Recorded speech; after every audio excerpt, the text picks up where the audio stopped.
ಎಲ್ರಿಗೂ ನಮಸ್ಕಾರ. ನಾನು ನಿಮ್ಮ ಥ್ರಾಡಲ್ ಥ್ರಿಲ್ ಕನ್ನಡ. ಸೊ ನಾನು ನಿಮಗೆ ಪ್ರಾಮಿಸ್ ಮಾಡ್ದಂಗೆ ನಾನು ನನ್ನ ಹೊಸ ಮೈಕ್ ಜೊತೆ ನಾನಿವಾಗ ವ್ಲಾಗ್ ಮಾಡ್ತಾಯಿದ್ದೆ, DJ ಮೈಕ್ ಜೊತೆಗೆ. ನಾನು ಮೈಕ್ನ ಹೆಲ್ಮೆಟ್ ಒಳಗೆ ಪ್ಲೇಸ್ ಮಾಡಿದ್ದೀನಿ. ಆಡಿಯೋ ಹೆಂಗೆ ಬರ್ತಿದೆಯೋ ಗೊತ್ತಿಲ್ಲ. ಬಟ್ ನಾನು ಹೆಲ್ಮೆಟಲ್ಲಿ ಮೌಂಟ್ ಎಲ್ಲಿ ಪ್ಲೇಸ್ ಮಾಡಿದ್ದೀನಲ್ಲ, ತುಂಬ ತಪ್ಪು ಲೊಕೇಶನಲ್ಲಿ ಮಾಡಿಬಿಟ್ಟಿದ್ದೀನಿ. ನನ್ನ ಕೆನ್ನೆಗೆ ಒಚ್ತಾ ಇದೆ ನನ್ನ ಪ್ಯಾಡಿಂಗು ತುಂಬ. ಇರಲಿ, ಟೆಂಪ್ರರಿಗೆ ನಾನು ವ್ಲಾಗ್ ಮಾಡೋಣ ಅಂತ ಅಡ್ಜಸ್ಟ್ ಮಾಡ್ಕೊತೀನಿ. ಸೊ ನಾನು ಸದ್ಯಕ್ಕೆ ಇವಾಗ ನನ್ನ ಗಾಡಿನ ಸರ್ವಿಸ್ ಕೊಡೋಕೆ ಹೋಗ್ತಾಯಿದ್ದೀನಿ. 5th ಸರ್ವಿಸಿಗೆ ಆಲ್ಮೋಸ್ಟ್ 20,000 ಕಿಲೋಮೀಟರ್ಸ್ ಮೇಲೆ ಓಡ್ಬಿಟ್ಟಿದೆ. ಒಂದು 300 ಕಿಲೋಮೀಟರ್ ಎಕ್ಸ್ಟ್ರಾನೇ ಓಡಿಸ್ಬಿಟ್ಟಿದ್ದೀನಿ. ಸೊ ಕೊಟ್ಬಿಟ್ಟು ಬರೋಣ ಇವಾಗ. ಸೊ ಬೇಸಿಕ್ಲಿ ಒಳ್ಳೆ ಟೈಮ್ ಮ್ಯಾಚ್ ಆಯ್ತು ನನಗೆ. ನಾನು ಹೊಸ ಮೈಕಿಗೂ ಮತ್ತು ನನ್ನ ಸರ್ವಿಸಿಗೆ ಕೊಟ್ಟು ಬರೋಕ್ಕೂ ವ್ಲಾಗ್ ಮಾಡ್ದಂಗೆ ಆಗುತ್ತೆ.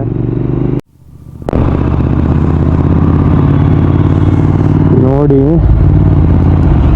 ಅವ್ರಿಗೆ ಕಾಲು ಸರಿ ಇಲ್ಲ, ಆದರೂ ಹೆಂಗೆ ಕೆಲಸ ಮಾಡ್ತಾಯಿದ್ದಾರೆ. ತುಂಬ ಅಪ್ರಿಷಿಯೇಟ್ ಮಾಡಬೇಕು ಅವ್ರ ಕೆಲಸನ.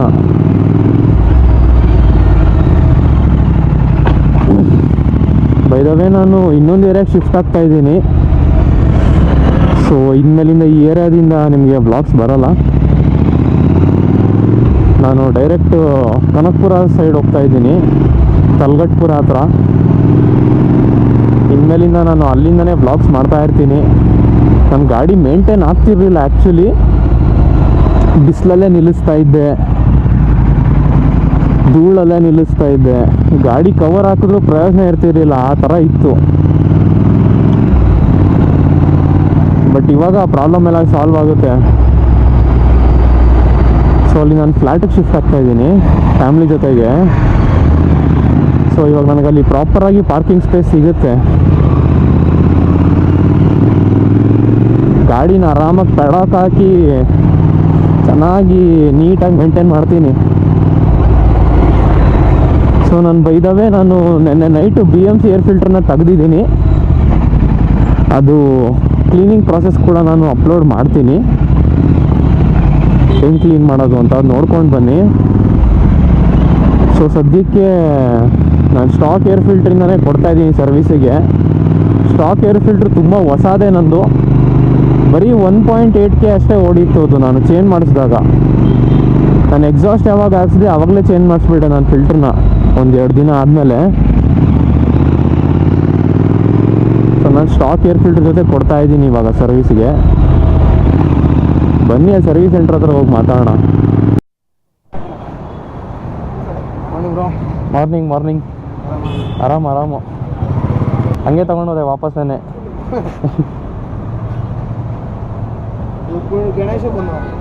ಹೌದಾ? ಹಾಂ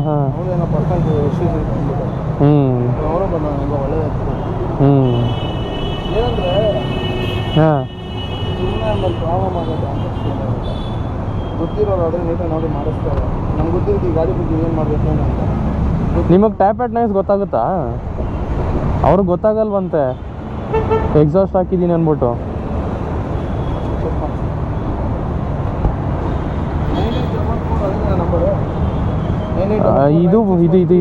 ಇದು ಮಾಡಬೇಡಿ. ಹಾಂ, ಸ್ಟಾಕ್ ಏರ್ ಫಿಲ್ಟರ್ ಹಾಕಿದ್ದೀನಿ. ಅದು ತೊಳೆಯಕ್ಕೆ ಇಟ್ಟಿದ್ದೀನಿ ಅದನ್ನ. ಹಾಂ, ಲಿಕ್ವಿಡ್ ಡಿಟರ್ಜೆಂಟು ಅದೇ. ಆಮೇಲೆ ಇಲ್ಲಿ ಒಳಗಡೆ ಚೇಂಬರ್ ಒಳಗಡೆ ಲೀಕೇಜ್ ಆಗ್ತಾ ಇದೆ. ಅಂದರೆ ಎಣ್ಣೆ ಥರ ಇದೆ ಸ್ವಲ್ಪ ಒಳಗಡೆ. ಇದ್ರೊಳಗಡೆ ಏರ್ ಫಿಲ್ಟರ್ ಚೇಂಬರ್ ಒಳಗಡೆ ಸ್ವಲ್ಪ ಲಿಕ್ವಿಡ್ ಇದೆ. ಅದು ಏನು ಗೊತ್ತಿಲ್ಲ. ಅದು ಏನಕ್ಕೆ ಮಿಕ್ಸ್ ಆಗುತ್ತೆ? ಅದು ಮಿಕ್ಸ್ ಆಗಲ್ಲ, ಇಂಜಿನ್ ಆಯಿಲ್ ನಾರ್ಮಲಾಗಿ ಬರುತ್ತೆ. ಆಯಿಲ್ ಓವರ್ ಜಾಸ್ತಿ ಆಯಿತು ಅಂದರೆ ಜಾಸ್ತಿ ಬರಲ್ಲ, ಸ್ವಲ್ಪ ಲಿಕ್ವಿಡ್ ಸ್ವಲ್ಪ ಚೂರು ಬರುತ್ತೆ. ಹೌದು,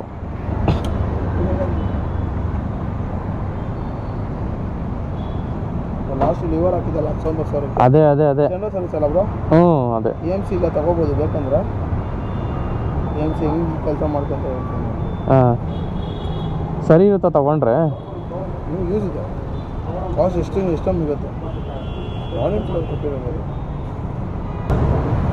ಟ್ಯಾಂಕ್ ಮೇಲೆ ಪಾಲಿಶ್ ಮಾಡಬೇಡಿ ಅಂತ ಹೇಳಿ ಬ್ರೋ ಅವ್ರಿಗೆ. ಟ್ಯಾಂಕ್ ಮೇಲೆ ಬೇಡ.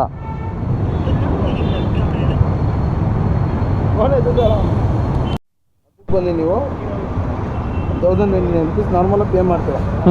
ಜನರಲ್ ಚೆಕಪ್ ಮಾಡೋದು 30 ರೂಪಾಯಿ ಚೇಂಜ್ ಚೆಕ್ ಮಾಡ್ತಾರೆ. ಅದಕ್ಕೆ 6 ಮಂತ್ ಆದ್ಮೇಲೆ ನೀವು ಸರ್ವಿಸ್ ಬಿಟ್ಟೇ ಬಿಡ್ತೀರಾ ಕಾಮನ್ ಆಗಿ. ಅವಾಗ 1,099 rupees ಪೇ ಮಾಡ್ತೀರಾ. ಇಲ್ಲ ಬ್ರೋ ಇವೆರಡು ಬದಲು ನಾನು ಇದನ್ನು ಮಾಡ್ತೀನಿ ಅಂದರೆ 249 rupees ಬರುತ್ತೆ. ನಿಮ್ಗೆ 600 ರೂಪಾಯಿ ಮಿಗುತ್ತೆ. 2,060 ರೂಪಾಯಿ ಬರೋ ಜಾಗದಲ್ಲಿ 600 ರೂಪಾಯಿ ಮಿಗುತ್ತೆ. ಅದು ಬಿಟ್ಟು ನಿಮಗೆ ಒಂದು 2,500 rupees ಖಾತೆ ಆಯಿತು ಅಂದ್ಕೊಳ್ಳಿ. ಸರಿ ನಾ ಪಾರ್ಟ್ಸ್ ಏನೋ ಹಾಕಿದ್ದೀವಿ. 2,500 rupees ಪಾರ್ಟ್ಸ್ ಹಾಕಿದ್ದೀವಿ. ಮೈನಸ್ ಅದಕ್ಕೆ 5% ಡಿಸ್ಕೌಂಟ್ ಇರುತ್ತೆ AMC ಅಪ್ಲೈ ಮಾಡಿದ್ರೆ. ಸರಿನಾ? ಪ್ಲಸ್ ಅದು ಬಿಟ್ಟು ಒಂದು 2,000 rupees ಲೇಬರ್ ಆಗಿದೆ ಅಂತ ಅನ್ಕೊಳ್ಳಿ ಅಂದಾಗೆ. ಮೈನಸ್ 10% ಡಿಸ್ಕೌಂಟ್ ಇರುತ್ತೆ ನಿಮಗೆ. ಅಪ್ರಾಕ್ಸಿಮೇಟ್ ನಿಮಗೆ 5,000 ರೂಪಾಯಿ ಅಮೌಂಟ್ ಆಗಿದೆ ಟೋಟಲ್ ಎಲ್ಲ ಸರಿ. ಮೈನಸ್ ನಿಮಗೆ 15% ಟೋಟಲ್ ಡಿಸ್ಕೌಂಟ್. ಅಂದರೆ ಡಿಸ್ಕೌಂಟ್ ಟೋಟಲ್ ಡಿಸ್ಕೌಂಟ್ ಬರುತ್ತೆ ಅದು ಅಷ್ಟೇ. ಬರೀ ಎರಡೇ ಸರ್ವಿಸು AMC ಅಂದರೆ. ಈಗ 1,029 ರೂಪಾಯಿ ಪೇ ಮಾಡ್ತೀರಾ. 300 ರೂಪಾಯಿ ಹಾಕಿದ್ರೆ ನಿಮ್ಗೆ 2 ಸರ್ವಿಸ್ ಬರುತ್ತಲ್ಲ. ಇವಾಗ ಒಂದು ನೆಕ್ಸ್ಟ್ ಸರ್ವಿಸ್ ಬಂದು ಪ್ಲಸ್ 15% 2 ಸರ್ತಿ ನೀವು ಡಿಸ್ಕೌಂಟ್ ಕೊಡ್ತಾನಲ್ಲ. ಹೌದಾ? ಯೂಸ್ ಇದೆ. ಹಂಗಂದ್ರೆ ಹಾಕ್ಬಿಡಿ ಆಯಿತು. ಅದು ಓಕೆ, ಅದು ಯೂಸ್ ಇದೆ. ಹಾಂ ಸುಮ್ಮನೆ 2,060 ರೂಪಾಯಿ ಕಟ್ಟಾಗ್ತೀನಿ. 5,400 ಸರಿ ಹಾಕ್ಬಿಡಿ. ಕೊಟ್ಟಿರೋದು. ಹಾಂ ಆಲ್ ಲೈಟ್ ರಿಪ್ಲೇಸ್ಮೆಂಟ್ ಮಾಡಕ್ಕೆ ಹೇಳಿದ್ದೀನಿ. ಆಲ್ ಲೈಟ್ಸ್ ಬೋರ್ಡ್ ಚೆಕ್ ಮಾಡಕ್ಕೆ ಹೇಳಿದ್ದೀನಿ. ಇಂಟೀರಿಯರ್ ವೀಲ್ ಅಲೈನ್ಮೆಂಟ್ ಚೆಕ್ ಮಾಡಕ್ಕೆ ಹೇಳಿದ್ದೀನಿ. 4 ಕಾಯಿಲ್ ರಿಪ್ಲೇಸ್ ಮಾಡಕ್ಕೆ ಹೇಳಿದ್ದೀನಿ. ಫ್ರಂಟ್ ಬೋತ್ ಸೈಡ್ ಎರಡೂ. ಬೋತ್ ಕ್ಯಾಲಿಪರ್ ಓವರಾಲ್ ಹಿಂಗಿರುತ್ತೆ. ಒಂದು ಕ್ಯಾಲಿಪರ್ ಬ್ರೇಕ್ ಆಯಿಲ್ ಬರುತ್ತೆ. ಬ್ರೇಕ್ ಆಯಿಲ್ನ ಬಿಟ್ಟು ಚೆಕ್ ಮಾಡ್ತಾರೆ. ಸಪೋಸ್ ಕಮ್ಮಿ ಇತ್ತು ಅಂದರೆ ಇನ್ನೊಂದು ಅಂದರೆ ಡಿಸ್ಕಲ್ ಬೇಗ ಗಟ್ಟಿ ಆಗ್ಬಿಡುತ್ತೆ. ಆಯಿಲ್ ಹಿಂದಿನ ಆಯಿಲ್ ಥರ ಕೆಲಸ ಮಾಡೋದು. ಇವಾಗ ತಾನೇ ಹಾಕ್ಸಿದ್ದು. ಒಂದು 1,000 ಕಿಲೋಮೀಟ್ರ್ ಓಡಿರ್ಬೇಕಷ್ಟೇ. ಮಾಡಿ ಆಯಿತು. ಅವಶ್ಯಕತೆ ಇದ್ರೆ ಮಾಡಿಬಿಡಿ. ಹಿಂಗಾರ ಒಂದು ಮ್ಯೂಸಿಂಗ್ ಮಾಡಿಸ್ತೀವಿ. ಇದು ಸಸ್ಪೆನ್ಷನ್. ಹಾಂ ಫ್ರಂಟ್ ಕಾನ್ಸೆಪ್ಟ್ ಓಕೆ ಅಲ್ಲ, ಇವಾಗ ಕರೆಕ್ಟ್ ಆಗಿದೆಲ್ಲ. ಲಾಸ್ಟ್ ಟೈಮ್ ಕಾನ್ಸೆಪ್ಟ್ ಕರೆಕ್ಟಾಗೇ ಇದೆ, ತೊಂದರೆ ಏನಿಲ್ಲ. ಇಲ್ಲ ಫಿಂಗರ್ ಬ್ರೀಸಿಂಗ್ ಮಾಡ್ಕೊಳ್ಳಿ. ಕ್ಲಚ್ ಕೇಬಲ್ ರಿಪ್ಲೇಸ್ಮೆಂಟ್ ಮಾಡೋಕ್ಕೆ ಏನು ಮಾಡಬೇಕು? ಕ್ಲಚ್ಚು ಹಾಂ ರಸ್ಟ್ ಆಗಿದೆ, ಪ್ಲಸ್ ಹಾರ್ಡ್ ಇದೆ ಕೇಬಲ್. ಹಾಂ ಕೇಬಲ್ ರಿಪ್ಲೇಸ್ಮೆಂಟ್ ಮಾಡ್ತೀವಿ. ಎಲ್ಲರೂ ಕಟ್ಟಾಗಿ ಅನ್ನೋ problem. Consumable waste grease use ಮಾಡ್ತಲ್ಲ ಅದಕ್ಕೆ adjustment lubrication washing with polish ಆಗುತ್ತೆ. ಟ್ಯಾಂಕ್ ಬೇಡ ಅಂತ ಹೇಳಿದ್ರಲ್ವಾ? ಟ್ಯಾಂಕ್ ಮೇಲೆ ಬೇಡ. ಎಷ್ಟಾಗುತ್ತೆ ಎಸ್ಟಿಮೇಷನ್ ಅಂದಾಜು? ನಿಮ್ಗೆ AMC ಸೇರಿ ಅರೌಂಡ್ ಒಂದು 6.5 ಗಂಟೆ ಬರ್ತದೆ. ಅಯ್ಯಪ್ಪ 6.5 6.5 ಅನ್ಕೊಳ್ಳಿ ಅಪ್ರಾಕ್ಸಿಮೇಟ್. 6.5 ಆಗುತ್ತಾ? ಹಾಗೆ ಸ್ಟೋರ್ಡೇ ಬರುತ್ತೆ, ಬಟ್ ಅಪ್ರಾಕ್ಸಿಮೇಟ್ 6.5 AMC ಸೇರಿ ಮಾಡಿಬಿಡಿ ಆಯಿತು. ಇದು ಥ್ರಾಟಲ್ ಬಾಡಿ ಕ್ಲೀನ್ ಯಾವಾಗ ಮಾಡ್ತಾರೆ? ಬೇಕಾದ ಮಾಡೋ ಅವಶ್ಯಕತೆ ಇದೆಯಾ? ಕಂಪ್ಲೇಂಟ್ ಇದ್ರೆ ಮಾಡಿ. 20,000 25,000ಗೆಲ್ಲ ಕೆಲವರು ಮಾಡ್ಬೇಕು ಕ್ಲೀನ್ ಮಾಡ್ಬಿಡ್ತಾರೆ. ಕ್ಲೀನ್ ಮಾಡಾದ್ಮೇಲೆ ಎಫೆಕ್ಟ್ ಹೊಡೆಯೋದು ಏನು ತಪ್ಪು ಗೋಲ್ಡ್ ಸ್ಲೈಡರ್ ಚೆಕ್ತಾರೆ ಲೈಟ್ ಆಗಿರುತ್ತೆ. ಕಾರ್ಬನ್ ಬರ್ತಿದ್ದಲ್ಲ ಆ ಥರ ಸೆನ್ಸರ್ ಥರ ಕೆಲಸ ಮಾಡ್ತಿದ್ರಲ್ಲಿ. ಸೆನ್ಸರ್ಗೆ ಏನಾದ್ರು ಸ್ಪ್ರೇ ಮಾಡಿದಾಗ ಈ ನಾವು ಥ್ರಾಟಲ್ ಬಾಡಿ ಕ್ಲೀನ್ ಮಾಡ್ತೀವಿ ಅಂದ್ರೆ ಕ್ಲೀನರ್ ಹೊಡೆಯೋಂಗಿಲ್ಲ. ಅದಕ್ಕೆ ಮೈಕ್ರೋಫೈಬರ್ ಕ್ಲಾತ್ ಅಂತ ಬರುತ್ತೆ. ಅದರಲ್ಲಿ ಜಸ್ಟ್ ಒರೆಸ್ಬೇಕಷ್ಟೇ. ಏನಲ್ಲಿ ಕಾರ್ಬನ್ ಇರುತ್ತೆ ಆ ಕಾರ್ಬನ್ ರಿಮೂವ್ ಮಾಡಬೇಕು. ಮಾಡ್ಬೇಕಾದ್ರೆ ಏನಾದ್ರು ಒಂದು ಸ್ವಲ್ಪ ಪ್ರಾಬ್ಲಮ್ ಆಯಿತು ಅಂದ್ರೆ ಸೆನ್ಸರ್ ಕರೆಕ್ಟಾಗಿ ವರ್ಕ್ ಮಾಡಲ್ಲ. ಫಾಲ್ಟ್. ಅದಕ್ಕೋಸ್ಕರ ನಾನು ಸುಮ್ಮನೆ ಹಾಕಕ್ಕೆ ಹೋಗಲ್ಲ. ಏನಾದ್ರು ಮಿಸ್ಸಿಂಗ್ ಕಂಪ್ಲೇಂಟ್ ಇಲ್ಲ, ಜಂಪಿಂಗ್ ಇಲ್ಲ, ಅವ ಮಾಡೋಣ. ಪ್ಲಗ್ ಚೇಂಜ್ ಆಗಿದೆಯಲ್ಲ? ಸ್ಪಾರ್ಕ್ ಪ್ಲಗ್ ಚೇಂಜ್ ಆಗಿದೆ. NGK ಹಾಕ್ಬಿಟ್ಟಿದ್ದೀನಿ. ಗಾಡಿ ಸಾಯಂಕಾಲ ಸಿಗುತ್ತೆ. ಸೊ ಗಾಡಿ ಕೊಟ್ಟಿದ್ದೀನಿ 6.5K ಅಂತ ಹೇಳಿದ್ದಾರೆ ಅವರು. AMC ಅಂದರೆ ಏನು, ಆಮೇಲೆ ಥ್ರಾಟಲ್ ಬಾಡಿ ಏನು ಕ್ಲೀನ್ ಮಾಡಿಸ್ಬಾರ್ದು ಅಂತೆಲ್ಲ ಹೇಳಿದ್ದಾರೆ. ನಿಮ್ಮ ಮುಂದೆ ಕೇಳಿಸ್ಕೊಂಡಿದ್ದೀರ ಅನ್ಕೊತೀನಿ. ನೋಡೋಣ, ಇವರು ಕೆಲಸ ಅಂತೂ ನೋ ಡೌಟ್ ಚೆನ್ನಾಗೇ ಮಾಡ್ತಾರೆ. ಬಟ್ ನೋಡೋಣ, ಬಿಲ್ಗೆ ನನಗೆ ಸ್ವಲ್ಪ ಚೂರು 6.5K ಆಗಿದೆ. ನನ್ನ ಫ್ರೆಂಡ್ಗೆ ಪ್ರಶಾಂತ್ ಅಂತ ಇದ್ದಾರೆ ನನ್ನ ಫ್ರೆಂಡು, ಅವ್ರಿಗೆ 5,000 ಒಳಗಡೆ ಆಗೋಗ್ಬಿಟ್ಟಿತ್ತು. ನಾನು 6.5K ಇದೆ. And again it's depending on your ನಿಮ್ಮ ಬೈಕ್ ಮೇಲೆ ಎಷ್ಟು ಡಿಫೆಕ್ಟ್ಸ್ ಇದೆ ಅದ್ರ ಮೇಲೆ ಡಿಪೆಂಡ್ ಆಗುತ್ತೆ. ಎಲ್ಲ ಒಟ್ಟಿಗೆ ಹೋಗ್ಬಿಡುತ್ತೆ, ಬ್ರೇಕ್ ಪ್ಯಾಡ್ಸು ಒಟ್ಟಿಗೆ ಹೋಗ್ಬಿಡುತ್ತೆ. ಆಮೇಲೆ 4 ಕಾಯಿಲ್ ಚೇಂಜ್ ಮಾಡಲ್ಲ. ಒಂದೊಂದ್ಸಲ ನಾನು ಆ ಚೇಂಜ್ ಮಾಡ್ಸೋಕೆ ಹೇಳಿದ್ದೀನಿ. 20,000 ಆಗಿದೆಯಲ್ಲ ಆಲ್ರೆಡಿ. ಸೊ ಇವೆಲ್ಲ ತೊಗೊಂಡಾಗ ನಾರ್ಮಲ್ ಖರ್ಚುಗಳು ಬಂದೇ ಬರ್ತಿರ್ತವೆ, ಏನೂ ಮಾಡೋಕ್ಕಾಗಲ್ಲ. ಸೊ ಅಷ್ಟೇ. ಸಂಜೆ ಬಂದು ಗಾಡಿನ ಎತ್ಕೊಂಡು ಹೋಗೋಣ. ಇವಾಗ ಬಿಡ್ತಾ ಇದ್ದೀನಿ ನಾನು. ಸದ್ಯಕ್ಕೆ 20,383 ಕಿಲೋಮೀಟರು ಇಷ್ಟು ಓಡಿದೆ ನೋಡಿ. ಸೊ ಆಟೋ ಬುಕ್ ಮಾಡಿದ್ದೀನಿ 6108 ಅಲ್ಲೇ ಹೊಡೆಸ್ಕೊಂಡೆ. ಸೊ ಆಡಿಯೋ ಕ್ವಾಲಿಟಿ ಹೆಂಗೆ ಬರ್ತಾಯಿದೆ ಕಮೆಂಟ್ ಸೆಕ್ಷನಲ್ಲಿ ತಿಳಿಸಿ. ನನಗಂತೂ ಗೊತ್ತಿಲ್ಲ, ಬೆಟರೇ ಬರ್ತಿರ್ಬೋದು ಅಂದ್ಕೊತೀನಿ. ನಾನಿದು ಟೆಸ್ಟ್ ಮಾಡಬೇಕು ಅಂದ್ಕೊಂಡಿದ್ದೀನಿ. ನಾರ್ಮಲ್ ಸ್ಪೀಡ್ಸಲ್ಲಿ ಆಗಲಿ, ಆಮೇಲೆ ಹೈಯರ್ ಸ್ಪೀಡ್ಸಲ್ಲಿ ನೋಡೋಣ. ನನಗೆ ಮೇನ್ ಬೇಕಾಗಿರೋದು ಹೈಯರ್ ಸ್ಪೀಡ್ಸಲ್ಲಿ ಹೆಂಗೆ ರೆಸ್ಪಾಂಡ್ ಮಾಡುತ್ತೆ ಅಂದ್ಬಿಟ್ಟು ನಾನು ಮೇನ್ ಪರ್ಪಸ್ ತೊಗೊಂಡಿದ್ದೆ ಮೈಕ್ ಅದಕ್ಕೋಸ್ಕರ. ನೋಡೋಣ. ಆ್ಯಂಡ್ ಯಾವಾಗಲೂ ಅಷ್ಟೇ, ನೀವು ಬೆಂಗಳೂರಲ್ಲಿ ತಿರುಗಾಡ್ತೀರ ಅಂದರೆ ಒಂದು ಟಿಪ್ಸ್ ಕೊಡ್ತೀನಿ ನಿಮಗೆ. ಯಾವತ್ತಿದ್ರೂ ಅಷ್ಟೇ ಕಾರಲ್ಲಿ ತಿರುಗಾಡಿ ಅಥವಾ ಆಟೋದಲ್ಲಿ ತಿರುಗಾಡಿ. ಯಾವತ್ತೂ ಬೈಕ್ ರ್ಯಾಪಿಡೋದಲ್ಲೆಲ್ಲ ತಿರ್ಗಾಡಕ್ಕೆ ಹೋಗಬೇಡಿ ಚೀಪ್ ಇದೆ ಅಂದ್ಬಿಟ್ಟು. ಯಾಕಂದರೆ ನಿಮಗೆ ಸಮಸ್ಯೆ ಆಗುತ್ತೆ, ಸೇಫ್ಟಿ ಇರಲ್ಲ, ತುಂಬ ರ್ಯಾಶಾಗಿ ಓಡಿಸ್ತಾರೆ. ಅಥವಾ ಅವ್ರು ರ್ಯಾಶಾಗಿ ಓಡಿಸಿಲ್ಲ ಅಂದರೂ ಬೇರೆಯವ್ರು ರ್ಯಾಶಾಗಿ ಓಡಿಸಿ ಏನಾದರೂ ಆಗ್ಬೋದು. ನಿಮ್ಮ ಸೇಫ್ಟಿ ನಿಮ್ಮ ಕೈಯಲ್ಲಿ ಇರಲ್ಲ. ಅದಕ್ಕೋಸ್ಕರ ಆಟೋದಲ್ಲಿ ಓಡಾಡಿ, ಆಮೇಲೆ ಕಾರಲ್ಲಿ ಓಡಾಡಿ ಅಷ್ಟೇ.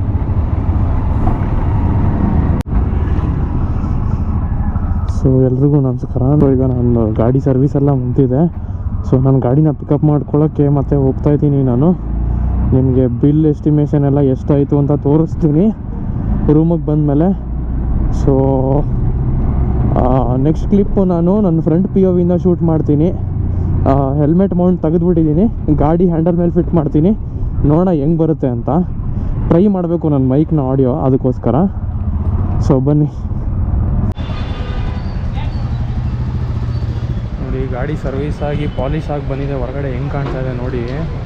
ಕ್ಯಾಮ್ರಾದಲ್ಲಿ ಅಷ್ಟು ಜಸ್ಟಿಫೈ ಆಗೋಲ್ಲ, ಬಟ್ ಎದುರುಗಡೆ ನೋಡಿದ್ರೆ ಫುಲ್ಲು ಹೊಸ ಗಾಡಿ ಫೀಲ್ಸ್ ಗುರು. ನಿಜವಾಗ್ಲೂ ಇದನ್ನ ಒಂದಿನ ಚೇರ್ ಹಾಕ್ಕೊಂಡು ಕುಂತ್ಬಿಟ್ರೆ ಹಂಗೆ ನೋಡ್ತಾನೆ ಇರಬೇಕು ಅನ್ಸುತ್ತೆ. ಹೆಂಗೆ ಶೈನಿಂಗ್ ಹೊಡಿತಾ ಇದೆ ಗೊತ್ತಾ.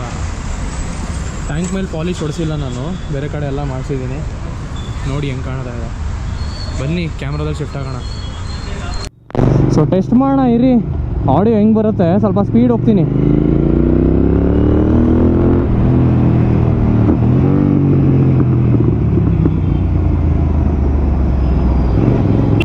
ಗಾಡಿ ನನಗೆ ಅಷ್ಟೊಂದೇನು ಡಿಫ್ರೆನ್ಸ್ ಏನು ಅನಿಸ್ತಾ ಇಲ್ಲ, ಸ್ಮೂತ್ನೆಸ್ ವಿಷಯದಲ್ಲಾಗಲಿ ಬೇರೆ ವಿಷಯದಲ್ಲಾಗಲಿ. ಯಾಕಂದರೆ ನನ್ನ ಗಾಡಿ ಮುಂಚೆಯಿಂದನೂ ಸ್ಮೂತ್ ಇತ್ತು. ನಾನು ನೋಡಿದ್ನಲ್ಲ, ನನ್ನ ಗಾಡಿ ಆಯಿಲ್ ಅಷ್ಟೊಂದು ಬ್ಲ್ಯಾಕ್ ಏನು ಆಗಿರಲಿಲ್ಲ.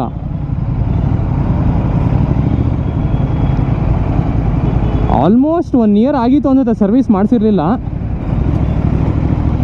ಬಟ್ ಆದರೂ ಅಷ್ಟು ಇಂಜಿನ್ ಆಯಿಲ್ ಅಷ್ಟೊಂದು ಬ್ಲ್ಯಾಕ್ ಆಗಿಲ್ಲ. ಯಾಕಂದರೆ ನಾನು ಯೂಸೇಜು ಸಿಕ್ಕಾಪಟ್ಟೆ ಕಡಿಮೆ ಮಾಡೋದು. ಪ್ರಾಬ್ಲಮ್ ಏನಪ್ಪ ಅಂದರೆ ನಾನಿರೋ ಜಾಗ ಸರಿ ಇಲ್ಲ ಅಷ್ಟೇ. ಪಾರ್ಕಿಂಗ್ ನೆಟ್ಟಿಗಿಲ್ಲ, ಅಲ್ಲಿ ಗಲೀಜಾಗುತ್ತೆ, ಬಿಸಿಲು ಎಕ್ಸ್ಪೋಜರ್ ಇತ್ತು, ಇಂಥವೆಲ್ಲ ಪ್ರಾಬ್ಲಮ್ ಇತ್ತು.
ಕೈ ಎಲ್ಲ ಜಾರ್ತಾ ಇದೆ, ಎಲ್ಲ ಪಾಲಿಶ್ ಎಲ್ಲ ಕಡೆ ಹೊಡೆದ್ಬಿಟ್ಟಿದ್ದಾರೆ. ಬ್ರೇಕ್ ಹಾಕಿದ್ರೂ ಜಾರ್ತಾ ಇದೆ, ಥ್ರಾಟಲ್ ಕೊಡೋಕ್ಕೂ ಜಾರ್ತಾ ಇದೆ.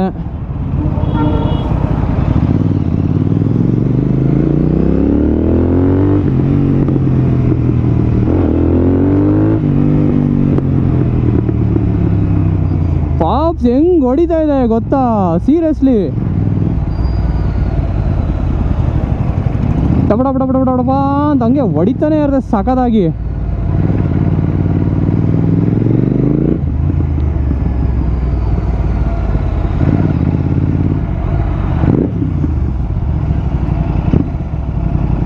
ಸೊ ಎಲ್ರಿಗೂ ನಮಸ್ಕಾರ. ನೀವು ನೋಡ್ತಿರ್ಬೋದು ನಂದು ಫಿಫ್ತ್ ಸರ್ವಿಸ್ದು ಬಿಲ್ ಇಷ್ಟ ಆಗಿದೆ. ಏನೇನೆಲ್ಲ ಕೆಲಸ ಮಾಡಿದ್ದಾರೆ ಅಂತ ನಾನು ಇದರಲ್ಲಿ ಹೇಳ್ತೀನಿ ನಿಮಗೆ. ಸೊ ಇಲ್ಲಿ ನೋಡ್ತಿರ್ಬೋದು, ಫಸ್ಟಲ್ಲಿ chain lube and cleaner kit ಅಂತ, ಇದಕ್ಕೆ 200 ರುಪೀಸು. ಆ್ಯಕ್ಚುಲಿ ಚೈನ್ ಲೂಬಿಂಗ್ನ ನಾನೇ ಮಾಡ್ಕೊಬೋದಿತ್ತು, ಬಟ್ ಅವರು ನೀಟಾಗಿ ಕ್ಲೀನ್ ಮಾಡಿ ಲೂಬ್ ಮಾಡ್ತಾರೆ, ಅದಕ್ಕೋಸ್ಕರ ನಾನು ಇರಲಿ ಬಿಡು ಅಂತ ಮಾಡಿದೆ. ಆಮೇಲೆ ಇದು 10W50 ಇಂಜಿನ್ ಆಯಿಲ್ ಅಂತ. ಸೊ ಇದು ನಿಮಗೆ 3 ಡಬ್ಬಿ ಬೇಕಾಗುತ್ತೆ. ಸೊ ಟೋಟಲ್ 2000 ರುಪೀಸ್ ಆಗುತ್ತೆ. ಆಮೇಲೆ ಇದು ಆಯಿಲ್ ಫಿಲ್ಟರು 474 ರುಪೀಸ್ ಆಗಿದೆ. ಆಮೇಲೆ ಫ್ರಂಟ್ ಫೋರ್ಕ್ದು ನಾನು ಆಯಿಲ್ ಚೇಂಜ್ ಮಾಡಿಸಿದೆ, 20,000 ಕಿಲೋಮೀಟರ್ಸಿಗೆ ಮಾಡ್ತಾರೆ ಯೂಶ್ವಲಿ. ಸೊ ಅದಕ್ಕೂ 499 ರುಪೀಸ್ ಆಗಿದೆ. ಈ ವಿನೈಲ್ ಡ್ರೆಸ್ಸರ್ ಅಂತ ಇದೆ, vinyl dresser, ಕ್ಲೆನ್ಸರು, carburettor and throttle body cleaner. So 10 rupees, 3 rupees, 52 rupees. ಇವೆಲ್ಲ ಗೊತ್ತಿಲ್ಲ ನನಗೆ, ಏನಕ್ಕೆ ಆ್ಯಡ್ ಮಾಡಿದ್ದಾರೆ ಅಂತ ಗೊತ್ತಿಲ್ಲ. ನಾನು ಕೇಳೋಣ ಅಂದ್ರೂ ಅವರು ಇರಲಿಲ್ಲ ಅಷ್ಟರಲ್ಲಿ. ಸೊ ಇರಲಿ ಬಿಡಿ. ಅದು ಕ್ಲಚ್ ಕೇಬಲ್ ಅಸೆಂಬ್ಲಿ ಅಂತ, ಕ್ಲಚ್ ಕೇಬಲ್ ರಿಪ್ಲೇಸ್ಮೆಂಟ್ ಮಾಡಬೇಕು ಅಂತ ಹೇಳಿದ್ರಲ್ಲ. ಸೊ ಅದು 196 rupees. So total bill 3448 rupees without labour description. Without labour charge ಇಷ್ಟಾಗುತ್ತೆ. ಸೊ ಲೇಬರ್ ಚಾರ್ಜಿಗೆ ಬರೋದಾದರೆ ಬೋತ್ ವೀಲ್ ಟ್ರೂಯಿಂಗ್ ಅಂದರೆ ವೀಲ್ ಅಲೈನ್ಮೆಂಟ್ ಮಾಡೋದಕ್ಕೆ 424 ರುಪೀಸ್ ತೊಗೊಂಡಿದ್ದಾರೆ. ಆಮೇಲೆ ಕನ್ಸ್ಯೂಮೇಬಲ್ ಚಾರ್ಜಸ್ ಅಂತ 106 ರುಪೀಸ್ ತೊಗೊಂಡಿದ್ದಾರೆ. ಆಮೇಲೆ R&R ಫ್ರಂಟ್ ಕ್ಯಾಲಿಪರ್ ಓವರ್ ಆಲಿಂಗ್ ಅಂದರೆ ಇದು ಲೇಬರ್ ಚಾರ್ಜು ಏನಕ್ಕೆ ಹಾಕಿದ್ದಾರೆ ಅಂದರೆ ಫ್ರಂಟ್ದು ಬ್ರೇಕ್ ಕ್ಯಾಲಿಪರ್ ಇರುತ್ತಲ್ಲ, ಅದನ್ನ ರಿಮೂವ್ ಮಾಡಿ ಕ್ಲೀನ್ ಮಾಡಿ ಮತ್ತೆ ಅದನ್ನ ಬ್ಲೀಡ್ ಮಾಡಿಬಿಟ್ಟು ಪ್ಲೇಸ್ ಮಾಡ್ತಾರೆ. ಸೊ ಫ್ರಂಟ್ಗೆ ಇದು 354 ರುಪೀಸು. ಆಮೇಲೆ 4 ಕಾಯಿಲ್ನ ಡ್ರೈನ್ ಮಾಡಿರೋದಕ್ಕೆ 424 ರುಪೀಸು. ಆಮೇಲೆ ರೇರ್ ಕ್ಯಾಲಿಪರ್ನ ಕ್ಲೀನ್ ಮಾಡೋಕ್ಕೆ 424 ರುಪೀಸು. ಆಮೇಲೆ ಸ್ವಿಂಗ್ ಆರ್ಮ್ನ ಅಡ್ಜಸ್ಟ್ ಮಾಡೋಕ್ಕೆ 590 ರುಪೀಸು. ವೆಹಿಕಲ್ ಪಾಲಿಶಿಂಗ್ಗೆ 318 ರುಪೀಸು. ಸೊ ಲೇಬರ್ ಚಾರ್ಜ್ ನಿಮಗೆ 2643 ರುಪೀಸ್ ಬಂದಿದೆ. ಸೊ ಟೋಟಲ್ಲು ಸರ್ವೀಸು ಮತ್ತು ಲೇಬರ್ ಚಾರ್ಜ್ನ ಇನ್ಕ್ಲೂಡ್ ಮಾಡಿದ್ರೆ ನನಗೆ ಬಿಲ್ ಬಂದಿರೋದು 6092 ರುಪೀಸು. ಇನ್ನೂ ಮುಗ್ದಿಲ್ಲ, ತಡೀರಿ ಒಂದು ನಿಮಿಷ. ವಿಡಿಯೋದಲ್ಲಿ ಅವಾಗಲೇ ತೋರಿಸ್ದಂಗೆ AMC ತಗೊಳ್ಳಿ ಅಂತ ಹೇಳಿದ್ರಲ್ಲ. ಸೊ AMC ನೋಡಿ 1449 ರುಪೀಸು. ಇದು ಬೆನಿಫಿಷಿಯಲ್ ಅಂತ ನಮ್ಮ ಫ್ರೆಂಡ್ ಹೇಳ್ದೆ, ನಾನು ತೊಗೊಂಡೆ. ಅದಕ್ಕೋಸ್ಕರ ನಮ್ಮ ಪ್ರಶಾಂತ್ ಬ್ರೋ ಇದ್ದರು, ಅವರು ಹೇಳಿದ್ರು ತಗೋ ಅಂತ, ಅದಕ್ಕೆ ತೊಗೊಂಡೆ ನಾನು. ಸೊ ಮುಂದೆ ಸರ್ವೀಸಲ್ಲಿ ನನಗೆ ಡಿಸ್ಕೌಂಟ್ ಆಗ್ಬೋದು ಪಾರ್ಟ್ಸ್ದು, ಆಮೇಲೆ ಲೇಬರ್ ಚಾರ್ಜು ನೋಡೋಣ, ಅದು ಇರಲಿ ಪರವಾಗಿಲ್ಲ. ಆಮೇಲೆ ಇಲ್ಲಿ ಸಪ್ರೇಟಾಗಿ ಬ್ರೇಕ್ ಆಯಿಲ್ ಅಂದ್ಬಿಟ್ಟು 250 ರುಪೀಸ್ ಎಕ್ಸ್ಟ್ರಾ ಚಾರ್ಜ್ ಮಾಡಿದ್ದಾರೆ. ಸೊ ಟೋಟಲ್ ಬ್ಲೇಡೇ ಅಂದ್ಕೊಂಬಿಡಿ ನೀವು, ಹೆವಿ ಬ್ಲೇಡ್ ಅಂದರೆ ಬ್ಲೇಡು, ಏನು ಮಾಡೋಕ್ಕಾಗುತ್ತೆ. ಸೊ ಇಲ್ಲೊಂದು 6092 ರುಪೀಸು, 6092 ರುಪೀಸು. ಆಮೇಲೆ ಇದು 1450. ಆಮೇಲೆ ಇದು ಬ್ರೇಕ್ ಆಯಿಲು. ಇವು 3 ಸೇರಿಸಿದ್ರೆ ನನಗೆ ಟೋಟಲಾಗಿ ಬಿಲ್ ಆಗಿರೋದು 7800 ರುಪೀಸ್. ವಿಡಿಯೋದಲ್ಲಿ ಹೇಳಿದ್ದು 6.5K ಆಗುತ್ತೆ ಅಂದ್ಬಿಟ್ಟು, ಬಟ್ ಏನೂ ಮಾಡೋಕ್ಕಾಗಲ್ಲ. ಗಾಡಿ ಸರ್ವಿಸ್ ಬೇರೆ. ನಾನು ಚಾನ್ಸ್ ತೊಗೊಳಕ್ಕೆ ಇಷ್ಟ ಇರಲಿಲ್ಲ. ನಾನು ಬೇರೆ ಕಡೆನೇ ಮಾಡಿಸೋಣ ಅಂತ ಅಂದ್ಕೊಂಡೆ, ಬಟ್ ಎಲ್ಲಿ ಆ ಕಡೆ ಈ ಕಡೆ ಒಂಚೂರು ಮಿಸ್ಟೇಕ್ ಆದ್ರೂ ಏನಾದರೂ ರಿಸ್ಕ್ ತೊಗೊಳೋದು ಬೇಡ ಮೇನ್ಲಿ ಅಂದ್ಬಿಟ್ಟು ನಾನು ರಾಯಲ್ ಎನ್ಫೀಲ್ಡ್ ಅವ್ರ ಹತ್ರನೇ ಮಾಡಿಸ್ದೆ. ಬಟ್ ನೆಕ್ಸ್ಟ್ ಟೈಮ್ ನಾನು ಇಲ್ಲಿ ಮಾಡಿಸಲ್ಲ, ಯಾಕಂದರೆ ತುಂಬ ಕಾಸ್ಟ್ಲಿ ಆಗಿದೆ. ಬಟ್ AMC ತೊಗೊಂಬಿಟ್ಟಿದ್ದೀನಿ, ಏನೂ ಮಾಡೋಕ್ಕಾಗಲ್ಲ. ನೋಡ್ತೀನಿ, ಬೇರೆ ಕಡೆ ಮಾಡ್ಸೋಕ್ಕೆ ಟ್ರೈ ಮಾಡ್ತೀನಿ ನಾನು. ದುಡ್ಡು ಉಳಿಯುತ್ತೆ ಆ್ಯಕ್ಚುಲಿ. ಇದೇನಂದರೆ ಲೇಬರ್ ಚಾರ್ಜೇ ತುಂಬ ಜಾಸ್ತಿ ಇದೆ ರಾಯಲ್ ಎನ್ಫೀಲ್ಡ್ ಅವ್ರದ್ದು. ಸೊ ಇರಲಿ ಬಿಡಿ, ಏನೂ ಮಾಡೋಕ್ಕಾಗಲ್ಲ. ಸೊ ವಿಡಿಯೋ ಇಷ್ಟ ಆಗಿದೆ ಶೇರ್ ಮಾಡಿ, ಲೈಕ್ ಮಾಡಿ, ಸಬ್ಸ್ಕ್ರೈಬ್ ಮಾಡಿ. ಮತ್ತೆ ಮುಂದಿನ ಹೊಸ ವಿಡಿಯೋದಲ್ಲಿ ಸಿಗ್ತೀನಿ. ಅಲ್ಲಿವರೆಗೂ ಬಾಯ್.